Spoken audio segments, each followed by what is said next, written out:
Hello, guys. Hope you're doing well. Welcome to the group call. Today, I want to talk to you about literally self sabotage. Self sabotage is a really interesting topic that if you manage and if you learn what I'm going to tell you to apply, you will be sorted. And what I mean sorted is that you will understand how it works. You will understand as well what is the things that is blocking you to achieve your goals. Um, an important question to start off is mainly by telling yourself with the truth, of course, as much as you can, is like, are you blocking yourself at the moment of the success that you deserve, or are you preventing yourself from accomplishing your goals? And also, this is something that we need to understand, guys, as well, that it can happen consciously or unconsciously. And this, it can affect your personal, your professional, and your mental health. So if you learn how to apply what I'm going to tell you, which is a little work that you need to do, and if you do this little work, it's going to save you a lot of time, a lot of hassle, a lot of energy that sometimes it might drain us to feel frustrated for not achieving our goals. So let's carry on. So the first one is mainly deserve.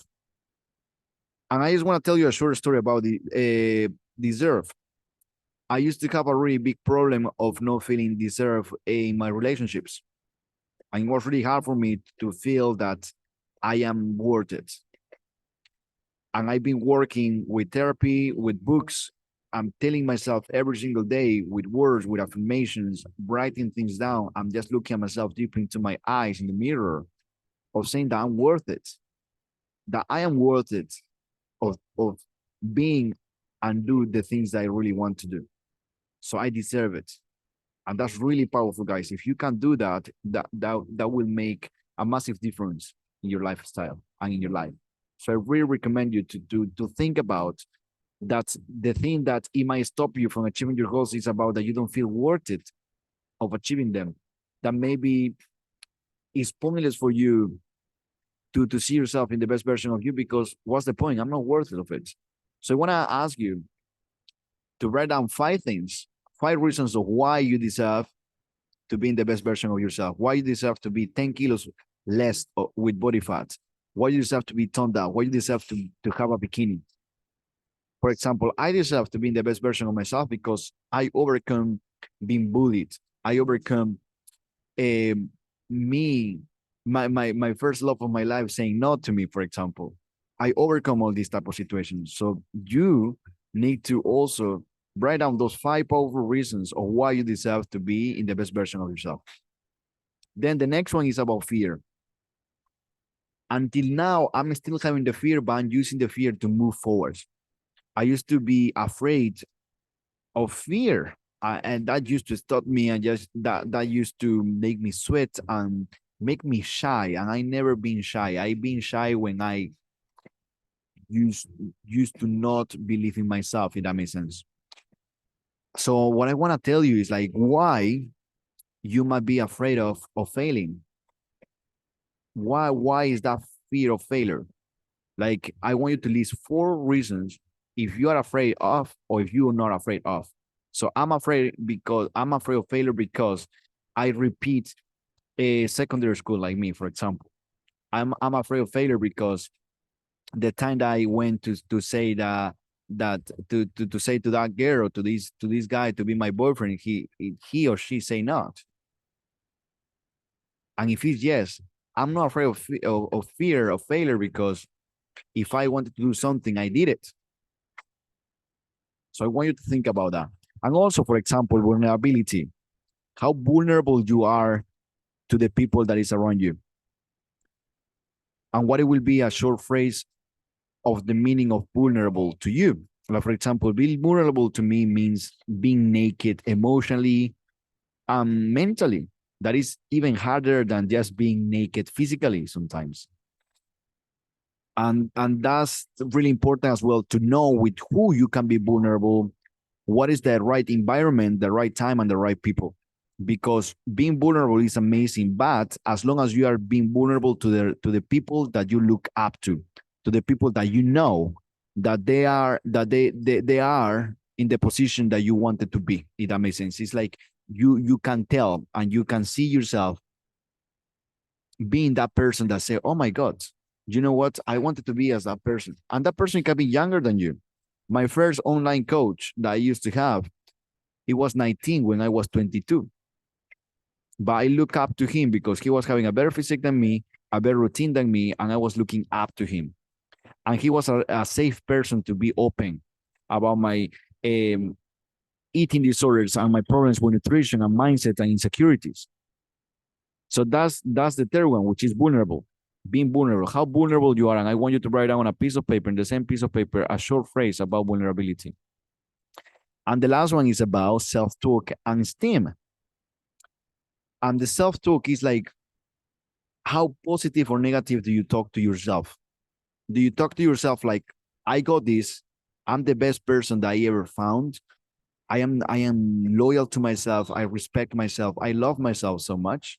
Do you talk to you like that in your inner talk, or do you talk mainly more about, you're a garbage, you're fat, you are worthless? What is the talk that you give to yourself every day? And I want you to write down either if it's positive or negative, or if it's a mix of them. I just want you to be aware of them. We are creating awareness, and that's my job always with you guys. And also your self-esteem. At the moment, will you say, so every time that you want to start a fitness plan, that you want to start getting ready, to be in the best version of you, like getting a plan on, do you feel that your self-esteem is going up or down? This is my question to you. How's your self-esteem every time that you're starting on something? And that's really important to know.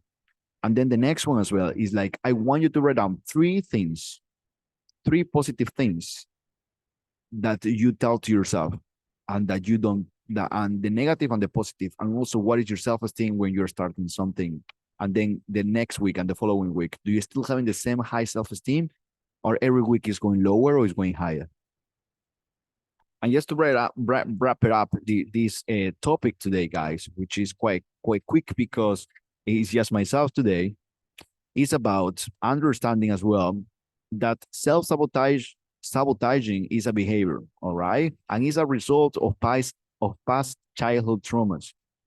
I We all have traumas, and it's totally fine, and it's make us unique, and it's make us special. So if you got traumas, if you got childhood traumas, it's totally beautiful to have them, and to have insecurities, and to have flaws. I have so many childhood traumas, and I think so. God give us those childhood traumas in order to mature in some way and to be responsible for us and our lives by putting time and dedication to work towards them, because then it is the key to the door of freedom, to the door of maturity and wisdom, and the door that will take you through enlightenment. And we will develop, if with these childhood traumas, survival strategies that is going to keep us away from harm. Those survival strategies, sometimes they are coping mechanisms that they are not the best. They might be smoking, it might be overeating, it might be self-talk, it might be negative self-talk, it might be having a low self-esteem problems, it might be having toxic relationships, it might be being dependent of addictive situations. And unfortunately, those situations, they need to end, and you need to break them. You need to be empowered. And how you're going to become empowered is by creating consciousness and working towards them with professionals. And that professional is a therapy, of course, is working with a psychologist, with someone that has been in your shoes. And sometimes I can help you, I can bring awareness to you. I will recommend other specialists, of course, in this area. But I will be the person, and I am that person that is safe to you to trust, and to rely on. So that's the thing, guys. Work on this, work on your mindsets, and then nutrition, training, the priority of your health and well-being, and physique. It would be much way important to you, and that's really really important to know and to understand.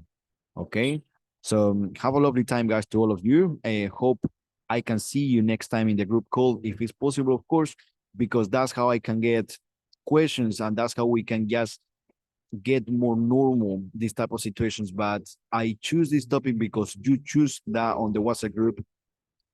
Four of you guys being saying about mindset. So here is the mindset episode for you. It's not motivational. It's about putting the work there. So if you are willing to put this work, you will see the results. See you all next Thursday, 8 p.m. Bless you. I love you.